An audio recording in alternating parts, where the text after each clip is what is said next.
민원련의 미디어 탈곡기.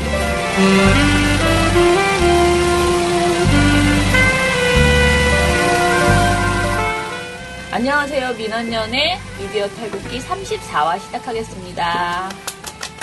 예, 저는 민원연의 김원경 사무처장이고요. 미디어 탈곡기의 이장입니다. 네, 민원연 배나은 활동가고 분야회장입니다. 네, 청년회장 이봉활동합니다. 예, 저희 오늘 시간이 많지 않다고 소식을 방금 전에 들어서요. 빛의 속도로 빨리 어물쩍거리지 말고 빨리 지나가겠습니다. 주말 잘 보내셨나요? 저는 주말에 잘 못 쉬었습니다. 일단 집안일도 굉장히 많은데다가 이 고영신 문제의 고영신 씨 때문에 예. 좀 쉴만하면 또 누가 뭐 어쩌고 저쩌고 이래가지고 뭔가 계속 해야 할 일이 계속 생겨가지고요. 고영신 씨 때문에 일을 제대로 쉬지를 못했어요. 오늘 9시에 의원총회를 시작했어요. 국민의당이. 네, 이걸 결정할 건지 말 그리고 건지. 이 물론 의원총회 안건이 고영신 씨 그 추천 건은 아니고요. 여러 가지 사안이 있는데 그 중에서 요것도 이제 들어있는데요. 근데 추천이 될 것으로 보인다 그러던데요.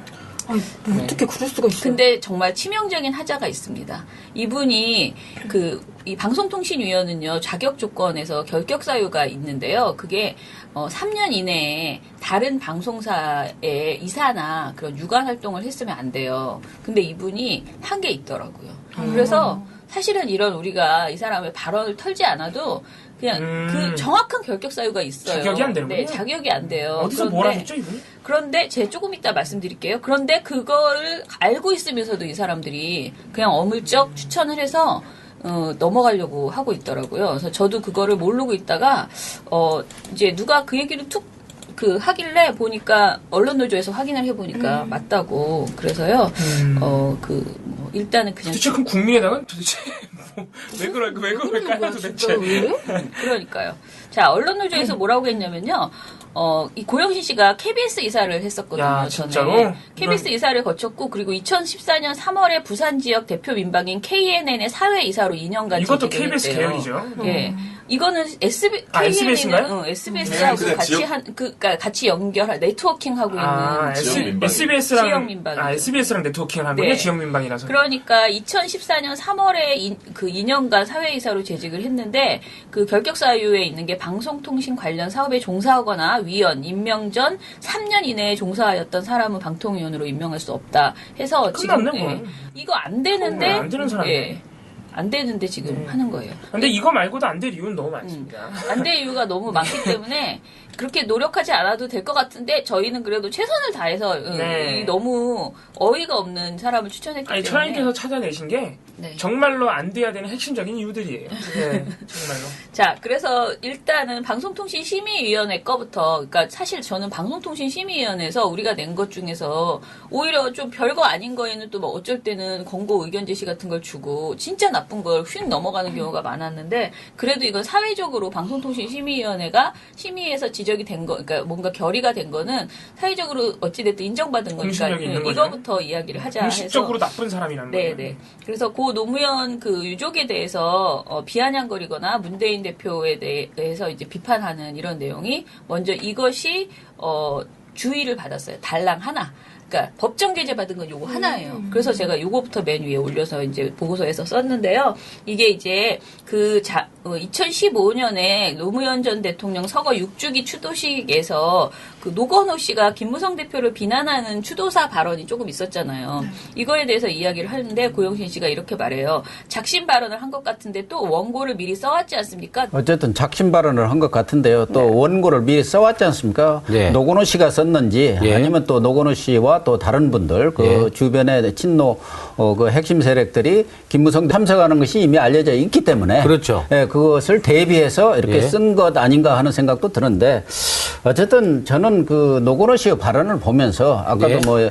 뭐 A라든가 품격 이런 얘기도 했습니다만은 예. 저 발언은 예. 바로 지금 그 곤경에 처했는 예. 문재인 대표 등을 포함해서 예. 친노가 모여라. 예. 말하자면 과거의 친노 세력들이 노무현 6주기를 계기로 해서 말하자면은 걸게해라. 예. 이런 어떤 선동문 같은 느낌도 들고 예.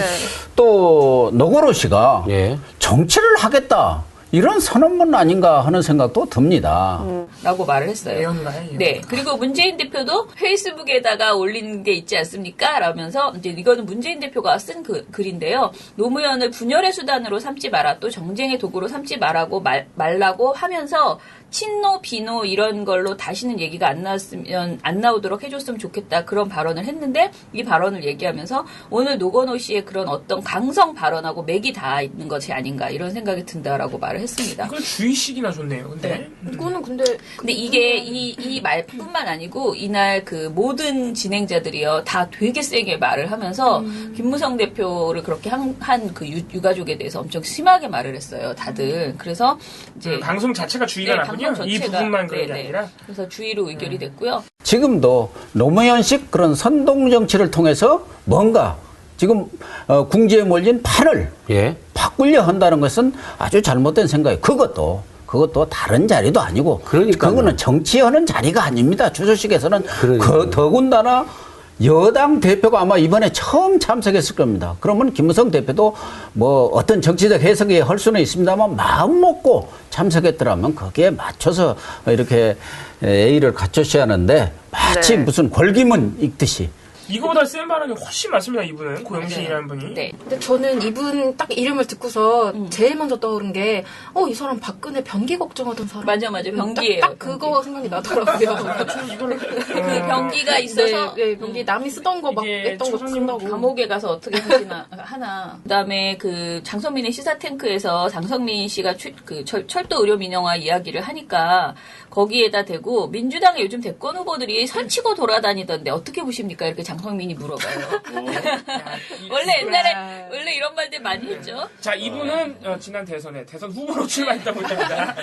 몇 번이었지? 네, 8번인가. 그랬더니 고영신 씨가 뭐라 그러냐면 지금 대권 타령할 때가 아니고요. 정치권이 너무 이런 국가적 과제에 대해서 뒷북이나 치고 있거든요. 라고 이렇게 말을 합니다. 그래서 대권 후보들에 대해서 비아냥거리는데 이제 쿵짝을 맞췄다. 그래서 이것이 권고 의결이 났고요. 제일 나쁜 건 사실 이거였는데 이희호 여사가 여유가 없어서 폐물을 팔았다. 그리고 DJ 스위스은행 그 돈이 사실인 것 같다는 식으로 말을 하거든요. 그건 거의 심각한 명예훼손이자 허위 사실을 보죠. MBN의 뉴스와이드라는 프로그램에서 작년 총선 때 그 김홍걸 교수가 더불어민주당에 입당하게 됐잖아요. 이 당시에 엄청 종편에서 말들이 많았어요. 이제 그것이 사실은 굉장히 민주당에 큰 힘이 되었기 때문에 이걸 비판하는 목소리가 컸는데요.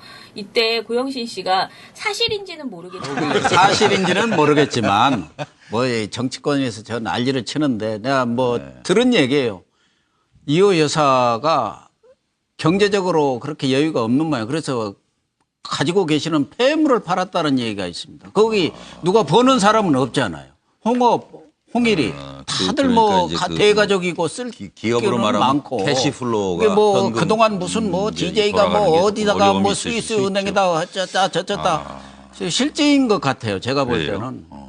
라고 말을 했어요. 이건 정말 심각한 장난 아닌데요. 근데 더 웃긴 건 방심위가 이건 또 권고를 줬어요. 네. 권고는 이제 행정제재에 불과한데. 네. 그랬더니 송지연 진행자가 이런 얘기 못 들으셨죠? 이 얘기 어디서 들으셨어요? 계속 확인해보는 거야, 이거를. 근데 너무 확인을 말이 안 안 되는 되는 거니까. 얘기니까. 이건 도대체 그러면서 어디서 들은 거예요? 어디서? 라고 계속 물어봤는데. 국민의당에서 들었나? 네, 문계. 어디서 주로 들으세요? 네? 내가 정보를 얻는 곳이 뭐 한두 곳입니까? 직접 전화를 해요. 다 전화를 하고 그러니까 요즘 뭐 대통령한테만 못 오지만 제가 뭐 모르는 사람이 어떻게 있습니까? 저는 처음 예전에는 들어가지고. 대통령하고도 한 적이 있었어요. 아, 그러세요? 예. 지금 요즘 들리는 말로는 그렇게. 그러니까 지금 네. 국민의당하고 연결됐다는 게 나왔으니까. 국민의당에서 들은 얘기라고. 국민의당은 그럼 DJ 관련한 그렇게 허위 사실을 그렇게 퍼뜨리고 다닌다는 얘기입니까? 모르죠. 자, 그래서 요거는. 동계를 자처하는 분들이? 이거는 정확하게 공정성, 객관성, 품위유지 위반으로 요 발언으로 행정지도인 권고를 받았습니다. 또 하나 있는데요. MBN 뉴스와이드에서 또 그 다음에는 문재인 더불어민주당 전 대표의 고 김대중 대통령 생가 방문을 평가를 한 적이 있습니다. 여기서 고영신 씨가 가셔가지고 말씀 중에 가장 중요한 게 김대중 대통령님 그립습니다. 그랬거든요. 뭘 그리워했는지는 모르겠지만 아마 김대중 대통령이 정계 은퇴했다가 복귀를 했지 않습니까? 뭐 그런 행로가 그리웠는지 그런 생각도 듭니다만 이렇게 말하고요.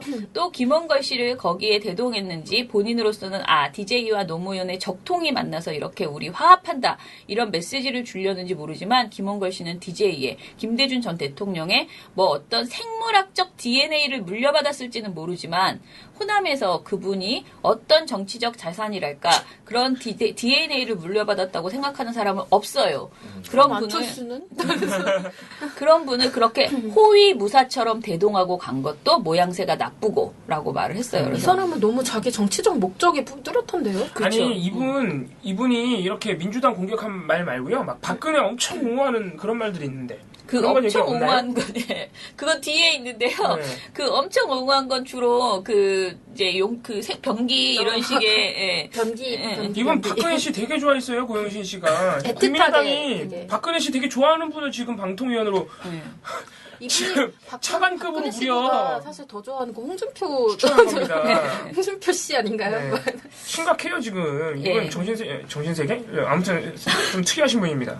그리고 뭐 비뚤어진 여성관이라고 해서 여성 비하 발언이 있다고 해서 지금 여성단체에서 맞아요. 공동 논평을 냈습니다. 근데 이 논평은 사실은, 저는 개인적으로는, 이 방송에서 고영신 씨만 문제 발언한 게 아니고 완전히 최고 갑은 강용석 씨였거든요. 뭐냐면 황금펀치, TV조선 황금펀치에서 유병헌의 은신처 3대 미스터리라고 해서 그 유병헌의 여자에 대해서 이야기를 했어요. 근데 이거를 이제 그 방송에서 이제 강용석 씨가 당시에는 이제 있었는데 이 사람이 이제 난리가 난 거죠. 이제 여자 얘기 나오니까 뭐 막 진도가 막 그야말로 그 술집에서 하는 저질 사담으로 막 나갔거든요. 근데 여기서 이제 강용석 씨가 뭐라고 하냐면 고영신 씨랑 관련된 발언만 제가 뺀 건데 은신처에 30대 신여성이 있어서 화제가 되고 있는데요 라고 물어봐요. 그랬더니 고영신 씨가 여성들의 희종을 받는 것으로 이렇게 돼 있죠. 이단 교주들이 대개 보면 그런 행태를 보이고 있습니다 라고 말하고요. 그렇게 이제 말하니까 강용석 씨가 신이 나서 신여인이 지금 제일 젊은 것 같아요. 33으로 알려져 있는데 그리고 거의 잠자리를 같이 한 것 아닌가 하는 그런 생각이 들어요. 진짜 방송에서 할 말이 있고 네. 안 할 말이 있지. 나쁜 사람들이네. 또 이제 또 곽대경 씨라는 분이 이렇게 말해요. 저희들이 일반적으로 이야기할 때 장기 도주하는 사람들이 4가지가 필요하다. 차량, 자금, 정보, 여성이 필요하다. 이렇게 말해요. 그랬더니 다 필요한 이유를 다 얘기해 주는데 제가 그건 다 줄였고요. 그랬더니 고영신 씨가 여기서 이렇게 말합니다. 여성들의 성격이 남자에 비해서 훨씬 어떤 집착이 강하지 않습니까? 그런 측면들이 있어서 또 이번의 경우 같은 그것은 그런 헌신적인 경우에 따라서 이 사람들은 맹신자이기 때문에 나는 순교해도 좋다 이런 생각들을 여성들은 많이 갖는 것 같아요. 미친 거야, 진짜. 이건 미친 거야. 이런 사람들은 정말 조리돌림을 해야 됩니다. 정말 저는 조리돌림을 언제나 반대하는데 이런 경우는 한번 크게 한번 아니, 해줘야 이런 분이 됩니다. 방통위원이 된다고 생각해 보세요. 이런 이렇게. 방송을 추천할 거 아니에요, 방통위원이 되면. 그래서 아무튼 이 말은 되게 셌어요. 그래서 앞으로 양성평등 이런 발언이 나오는 방송들에 대해서 다 괜찮다고 그러니까 판단할 거 방송이 아니에요. 괜찮은 거죠. 이런 방송이 오히려 이렇게 고양되는 거죠.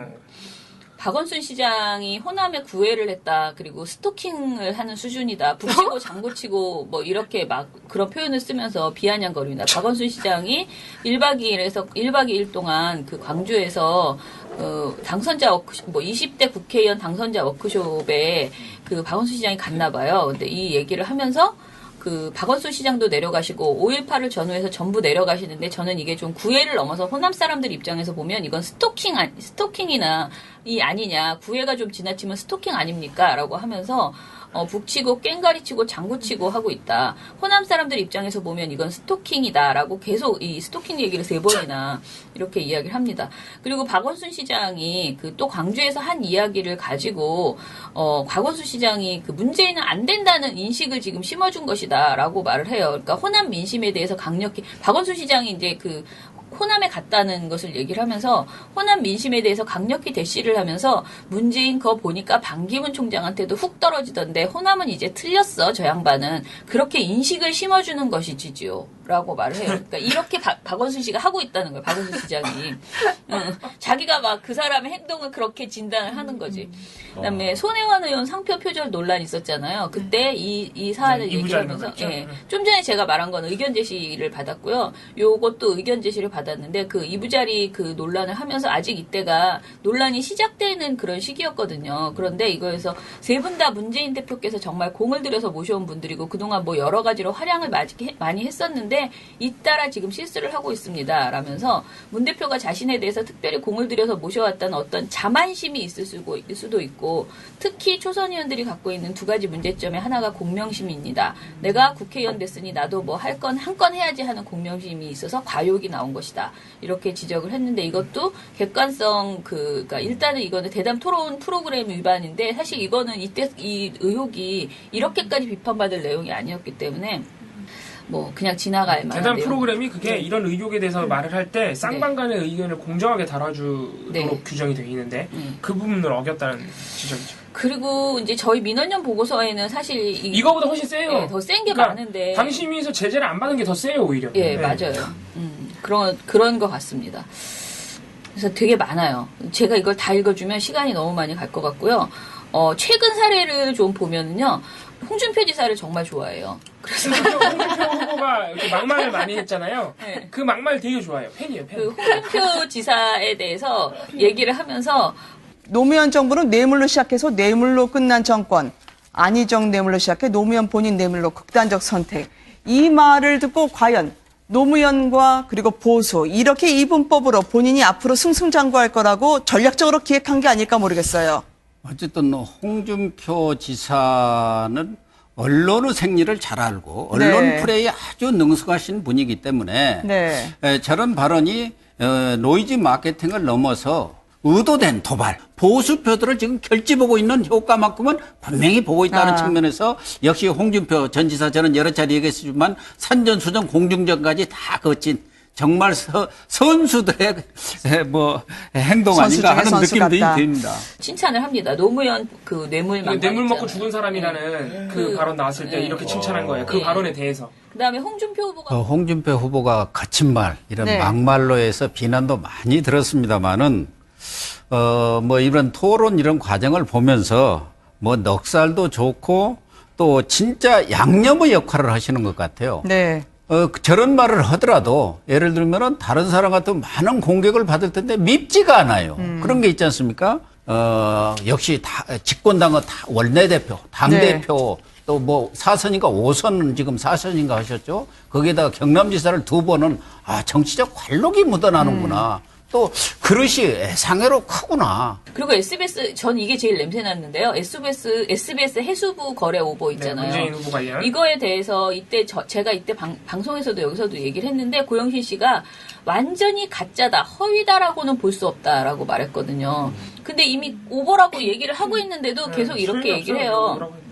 그러면서 민주당 부산 선대위원장인 오거돈 위원장도 해수부 기구와 관련해서 SBS에서 보도된 내용과 유사한 발언을 한 것으로 지금 국민의당 측에서는 제시를 하고 있습니다. 그렇기 때문에 이 사실 자체가 SBS가 보도한 내용 자체가 완전히 허위다, 가짜다 이렇게 볼 수는 없습니다. 라고 말을 하고 다만 민감한 그런 보도임을 감안해서 게이트키핑을 했어야 되는데 이게 좀 약한 것 같다. 이 정도로 처리를 하거든요. 근데 이거는 지금 아직 심의가 안 나왔어요. 근데 사실 이거는 저쪽에서 오보라는데 자기가 지금 이건 딴소리를 하고 심각한 있는 허위 거잖아요. 사실이죠. 네. 국민의당이 그 오거돈 위원장 발언을 근거랍시고 제시했는데 그게 왜 근거가 될 수 없는지 저희가 다 말씀을 네. 드렸었고요. 네. 지금 그거를 다른 방송에 나와서 이게 MBN 빅5 같은데 맞나요? 네, 어디죠? 네. 네. 거기 나와가지고 또 이렇게 유포를 하는 거예요. 국민의당이 마치 되게 객관적인 근거를 제시한 것처럼. 네. 아무리 각 당에서 추천을 한다고 해도 기본적인 그러니까 내가 방송을 그러니까, 심의한다는 네. 그런 게 있어야 되는데 너무 그 당 입장을 유포하는데 네. 집중하고 있어서 저 사람이 정말 그 심의위원 자리에 올라갈 수 있는 사람인가. 제가 볼 땐 검증을 거치지 않은 것 같습니다. 근데 이건 민주당도 뭐 별로. 뭐 검증을 했기 때문에 저런 사람이 올라간 게 아닌가 그런 생각. 오히려 검증을 네. 해서 찍어서 그냥. 박근혜 좋아하고 홍준표 좋아하니까 국민의당이 국민의당 네. 그 입장을 근데 국민의당이 그 정도의 그러니까. 당은 아닌데, 그죠? 그러니까 저는 이게 개인적 친분 때문에 그냥 괜찮겠지 하고 너무 안이하게 한 것 같아요. 왜냐면 사람들이 그 종표에서 어느 발언을 했는지 다 알진 않잖아요. 그냥 나이 들고 뭐 교수고 뭐 그러니까 그냥 했을 것 같은데, 그리고 언론인 출신이고 또 방송사 이사도 많이 했고 그러니까 그냥 사람들이 보기엔 방송 유관자, 방송 경력이 많은 사람 이렇게 보이는 것 같은데 일단 발언의 내용이 굉장히 문제가 많고요. 그리고 아까 말한 정확한 결격 사유도 있고 그렇기 때문에 이게 저한테 어떤 분이 추천하면 다 되나요? 라고 했는데 추천하면 거의 다 되는 게 네, 저희 되는 관례예요. 거예요. 그러니까 그런데 대통령이 원래 대통령 임명하는 거거든요. 근데 이걸 이거를 도저히 이대로는 임명할 수가 없다라고 판단할 수는 있어요. 근데 이제 보통은 법에 방송통신위원회 법에 누구누구가 추천한다라고 되어 있기 때문에 그거를 그렇게 무시하고 안 하는 경우는 별로 없었어요. 그러니까 예를 들면은 지금 고삼석 위원 같은 경우에도 추천을 했는데 계속 2달인가를 임명을 안 했어요. 박근혜 대통령이. 막 질질 끌었는데 결국은 임명을 했거든요. 그러니까 특별한 뭔가 트집 잡을 게 없으니까 그냥 임명을 했어요. 근데 이번에 어떻게 될지는 모르겠지만 저는 이분은 만약에 국민의당이 끝까지 추천하잖아요. 그러면 지금 우리가 진짜 빙산의 일각만 딱 문제를 지적한 건데 다른 문제까지 다 털어서 아니면 결격사유 하나만으로라도 저는 이거는 임명하지 않아야 된다. 이렇게 청와대 가서 진짜 집회라도 해야겠다. 네, 임명하지 않아야 된다. 그런 생각이 요새 듭니다. 대통령 바뀌고 나서 청와대가 더 오픈돼가지고 집회하기도 편하단 겁니다. 더 깊숙하게 들어가서 깊숙하게 들어갈 수 있대요. 정말요? 나 어떻게 나 드레스 타야겠다. 세상이 좋아졌어요. 그래서 이제 잘하면 대통령한테 보일 수도 있어 집회하면. 그래서 고영신은 안 된다. 찡찡이를 볼 수 있나요? 드디어 이제 진정한 민주주의, 정상적인 민주주의. 찡찡이는 좀 멀리 돌아다니지 않을까요? 네. 제가 또 목청이 크니까 소리 지르면 들릴 수도 있어요. 고영신은 안 됩니다. 찡찡이 보고 싶어. 네. 적폐 청산 가운데 가장 중요한 분야 중에 하나가 저는 언론 적폐라고 생각합니다.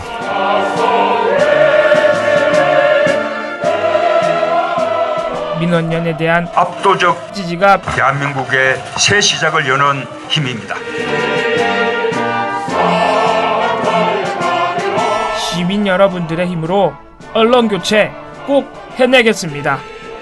정말 잘해보고 싶습니다. 힘을 모아주십시오. 민원연의 미디어 탈곡기.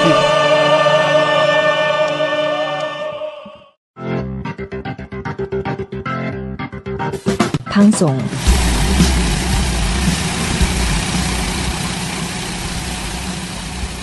최근에 저희가 일일 브리핑 체제가 아니고 그 비평 체제로 바뀌면서 그렇게 쓸 게 없으면 안 써도 된다 말씀하셨기 때문에 제가 이번 주말 비평을 그냥 넘기려고 그랬습니다.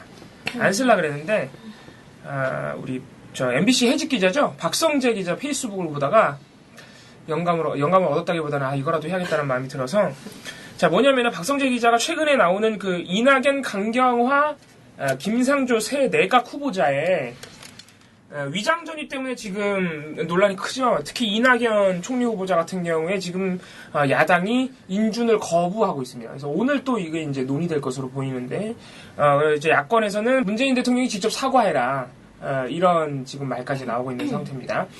물론 이제 새 후보자가 위장 전입을 모두 인정했고, 그리고 문재인 대통령이 당선 이전부터 5대 비리 공직자 배제 그 원칙에 위장 전입이 포함되어 있기 때문에 사실 논란을 좀 자초한 면이 없지 않아 있습니다. 그래서 이 부분에 대해서 어떻게 문재인 대통령이 타개를 해 나가느냐, 이 부분이 이제 좀 초미의 관심사인데, 박성재 MBC 기자가 뭐라고 최근에 이 언론 보도, 그러니까 이 이낙연 후보자에 대한 언론 보도를 비판하셨냐면은, 전부 위장전입 논란, 위장전입 논란 여야 대립, 위장전입 논란 청와대 난국, 이런 이제 보도들이 나온다 이거예요. 근데 그게 이제 국민의 눈높이를 전혀 맞추지 못한 것이다. 위장전입 한 거는 지금 도대체 모르는 국민이 어디냐 이거예요. 그것 때문에 여야 싸우는 건 모르는 국민이 어디냐. 근데 계속 그런 보도만 내면 안 되고, 지금 후보자들이 겪고 있는 위장전입의 문제, 위장전입의 문제가 과연 역대 정권 인사들과는 어떻게 다른지 비교를 해줘야 된다. 기자라면은 그러니까 어떤 시청자들 또는 국민들에게 판단의 기준을 제공할 수 있는 정보를 줘야지. 계속 그 누구나 알고 있는 위장전입 논란, 여야 대립 이런 것만 계속 반복적으로 보도해봐야 아무 소용이 없다. 이런 비판을 하셨어요. 그래서 제가 요거 한번 볼만하겠다 해서 봤더니 역시나 방송사들도 대부분 이제 위장전입 논란, 여야 대립 격화, 요런 제목의 보도가 주말간 계속 금토일 계속 이어진 겁니다. 그래서 이 새 후보자의 위장전입 관련 보도가 생각보다 많아요. 그래서 금요일, 토요일 이틀만 보면 기본적으로 방송사들이 최소한 4건, 그러니까 하루에 2건씩 하는 거죠. 많은 방송사가 JTBC에서 6건, 그래서 하루에 3건씩 하는 겁니다. 그래서 이런 상황에서 과연 박성재 기자가 지적한 과거 역대 정권의 위장전입 사례랑 이렇게 비교를 해주는 보도가 나왔느냐? 나왔어요. 나오긴 나왔어요. 어디서? 네. JTBC, TV조선이 한 건씩 보도했습니다. TV조선. 네. 다른 방송사들은 한 건도 나오지 않았고, 그러니까 다른 방송사들은 전부 다 보도가 야권의 반발. 이게 그러니까 야권의 반발이라는 게 아까 지적해드린 여야들이 격화 또는 MBC 같은 경우에는 아예 대통령이 직접 사과해라를 제목으로 뽑아요. 그러니까 방송사들이 보통 야권의 반발을 어떻게 전하냐면은 뭐 여야 대립 격화 또는 뭐 청와대 난국에 빠져 뭐 이런 식으로 뽑고 있는데 MBC는 아예 이게 이제 저희가 흔히 지적하는 다운표 보던데 다운표를 쳐가지고 대통령이 직접 사과하라 이렇게 제목을 뽑아버리는 거예요. 자유한국당 예, 딱 자유한국당의 주장을. MBC가 계속 그런 짓을 하고 있어요, 최근에. MBC TV조선의 그 대표적인, 최근의 보도 경향 중에 하나가 뭐냐면, 야권의 입장을 전한다고 해놓고 정의당은 빼는 겁니다. 왜냐면 정의당만 자꾸 핀트가 나가거든. 예. 아무튼 그런 식으로 계속 보도를 하고 있습니다. 그래서 JTBC TV조선이 한 건씩 보도를 냈어요. 그래서 참 이거는 그 좋은 보도입니다. TV조선은 이 똥포창 실수한 게 아닌가 싶을 정도의 보도인데, 무슨 보도냐면은, 이명박 정권 들어서는 하도 위장전입이 많으니까, 이 이제 부동산 투기용하고 교육용하고 이렇게 구분을 하기 시작했다. 이명박 정권 들어서. 그래서 부동산 투기용들은 다 낙마를 했고 교육용으로 위장전입한 사람들은 그래도 봐주는 경향이 있었다. 결과가 자꾸 다르니까 이번에 이렇게 논란이 또 터졌으니까 이번에라도 확실한 기준을 만들자. 좋은 보도네요. 깜짝 놀랐어요. 그래서 얘네 이거 왜냐면 지금 TV조선이 최근에 그 보도 경향이 이렇지가 않아요. 게이트키핑이 안 된 거 아닙니까? 그러니까 게이트키핑이 안 된 거야 내가 볼 때는. 그냥 어제도 이거 어제 방송까지 본 거예요. 제가 어제 방송을 보는데 뭐가 나왔냐면 어제는 그 뭐죠? 사과를 전에 한 명도 대통령이 한 적이 없다가 나왔어요. 그러니까 다 비서실장이나 뭐 그 차원에서 사과했지. 이거를 무슨 대통령이 사과한 적이 없다라는 게 TV조선에 나온 거예요. TV조선이 지금 제가 주말에 게이트키핑 안 하고 있는 것 같습니다. 구독장 쉰 거야. 휴가 가셨습니다 지금. 휴가 갔어. 왜 이러지? 이 보도를 해서 몇 번이나 봤어요. 이 화면 안에 뭔가 기사들이 있을 것이다. 기자들이 하면 한다니까요. 데스크들이 문제야. 그래서 아무튼 굉장히 합리적인 제안을 한 거죠. 이거 민주당에서도 비슷한 제안을 했거든요. 임사 원칙을 미안하다. 어쨌든 우리 그 정부가 문재인 정부가 뭔가 이렇게 검증이 좀 누락된 것 같으니까 인사 절차를 그럼 다 같이 만들자 한번. 이렇게 하면 사실 자유한국당이나 바른정당이 할 말이 없거든요. 그렇죠. 예. 아무튼 그래서 우리나라의 많은 분들이 참 그렇게 되면은 자유한국당 출신은 거의 앞으로 공직 못 한다고 보면 돼요. 그래서 그런 제안을 자유한국당이 TV조선이 해준 셈이거든요. 그래서 굉장히 깜짝 놀랐던. 그래서 제가 혹시 이 보도에 뭔가 트릭이 있을까봐 몇 번이나 돌려봤던. 하지만 그냥 그런 보도였다. 네. 의외로 또 빨리 돌리거나 거꾸로 돌리면 다른 메시지가. 그런가요? 아무튼. 그리고 JTBC는 그런 제안까지는 나가진 않았고, 이명박 박근혜 정부에서 훨씬 더 위장전입, 특히 부동산 투기 전입이 많았다. 이런 비판을 해줬습니다.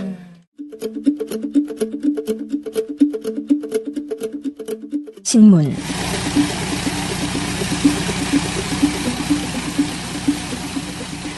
지금 4대강 16개 가운데 지금 제일 심한 거, 녹조 발생이 심한 거 6개에 대해서 11일부터 이제 상시 개방을 하기로 결정을 했잖아요. 근데 요거 관련해서 조선일보가 아주 대대적으로 일면 머리 기사로 해서 관련 보도를 내놨는데요. 이게 기사만 보면은 마치 그 인근 농민들이 농업용수 확보가 좀 걱정이 된다. 이런 내용을 담고 있는데 좀 수상합니다. 이게 왜 이런 보도를 했지 하는 그런 지점들이 몇 가지가 있어요. 왜 그런 생각이 들었는지 간단하게 말씀드릴게요. 일단 일면 머리기사 제목이 가뭄인데 이제 물 어디서 끌어오나 이거고. 저희 계속 하네. 3면 머리기사 제목이 공주보 수위 25cm 내려가면 일부 양수장 속 타는 농심 이거예요. 그리고 그 사진 기사 제목도 이 물이 공주보에서 끌어올린 금강물 이래서 이렇게 물을 대고 있는 농부의 모습을 담고 있고요. 나머지 기사도 다 이런 식이에요. 뭔가 농부들의 목소리를 전하거나 농심을 이렇게 부각하는 기사들이에요. 근데 결국 핵심은 보를 개방하면 양수장을 돌릴 수 없을 정도로 물의 수위가 낮아져서 그 농업용수 공급이 좀 어렵지 않겠느냐 이런 걱정들을 담고 있는 건데 이 기사를 보면서 제가 너무 이상했던 게 일단 1면 머리기사랑 3면 머리기사만 보면 정부가 막 되게 농민들이 걱정하건 말건 무조건 개방한다. 뭐 물수위도 신경 안 쓰고 그게 환경 문제이기 때문에 어쩔 수 없다. 이런 식으로 하는 것 같아요. 그게 목적이죠. 그런 기사를 내는. 근데 그 기사를 보면 3면 하단에 있는, 그러니까 예를 들면 상단에 왜 신문이 이렇게 반으로 접히잖아요. 네네네. 상단 기사에서는 전혀 그런 게 안 보이다가 하단에 있는 기사를 딱 보면 정부가 어떤 입장을 갖고 있는지를 별도의 기사로 빼서 대책을 가지고 있으니까. 네, 전달을 해주는데 그게 뭐냐. 정부, 그리고 큰 따옴표 농업용수 문제 없을 정도까지만 수위 낮출 것. 그렇게 하면 돼요, 실제로. 네, 네, 이거예요. 실제로 그렇게 하면 땡이에요. 그리고 실제 뭐가 문제냐면 정부가 애초에 이걸 발표할 때부터 농업용수 공급에 문제가 없을 정도로만 하겠다고 네. 계속 말했고 이 기사 안에서 조선일보가 취재한 결과에 따라도 양수장이 실제 가동될 수 있을 정도로만 수위를 조절해서 물을 빼겠다 그렇게 입장을 명확하게 밝히고 있어요. 그러면 사실 이 문제는 해결이 된 거거든요. 보도를 내면 안 되는 거예요. 네, 해결이 된 건데 1면 머릿기사, 3면 머릿기사에선 전혀 마치 다 뺄 것처럼. 네. 그래서 농민들이 계속 걱정하고 있는 네, 것처럼. 타들어가는 농심. 그게 다 그런 예시들. 농민들이 걱정하는 막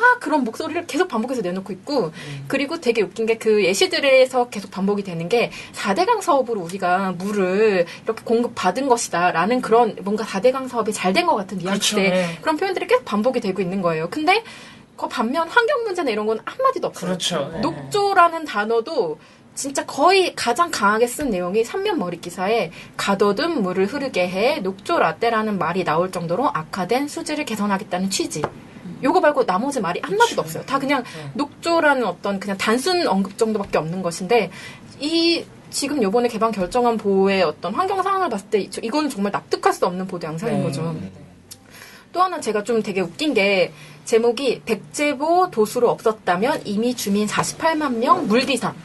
이런 기사가 있는데 이 기사가 사실 제일 웃깁니다. 왜냐하면 이 기사가 이 지역, 그러니까 보령댐에서 물을 공급받는 충남 지역은 가뭄으로 물이 부족한 상황이지만 4대강 공사로 풍족해진 금강물을 끌어와 생활공업용수 공급이 차질 없이 이루어지고 있는 것으로 나타났다라는 어떤 정부 보고서를 인용하고 있는 기사예요. 근데 되게 웃긴 게 4대강 사업 하지 않아도 금강물 도수로로 끌어다 쓰는 건 진짜 누구든지 할 수 있는 일이거든요. 네. 그러니까 이거는 말 그대로 경강부회다. 그렇게 생각을 하고요. 진짜 이거는 아무리 봐도 몇 번 읽어봐도 기본적으로 농심 이런 걸 앞세워서 문재인 정부 이번 보호 개방 결정을 좀 폄훼하고 4대강 그 사업은 약간 잘된 사업이다라는 걸 좀 이렇게 드러내려고 하는 그런 기사가 아니었나라는 의문이 들었습니다. 네. 네. 근데 이제 신문으로 계속 편집 가지고 이렇게 장난치는 문제가 너무 심각해서 사실은 대책을 좀 이제 온라인으로 이렇게 건건이 유통되는 네, 상황이어서 예. 네. 좀 대책이 마련될 필요는 있는 것 같습니다.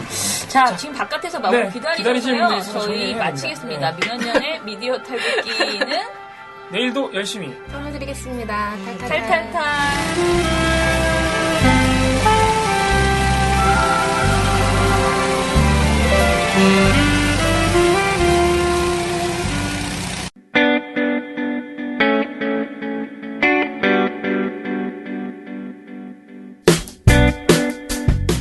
안녕하세요. 민원연의 이봉우 활동가입니다.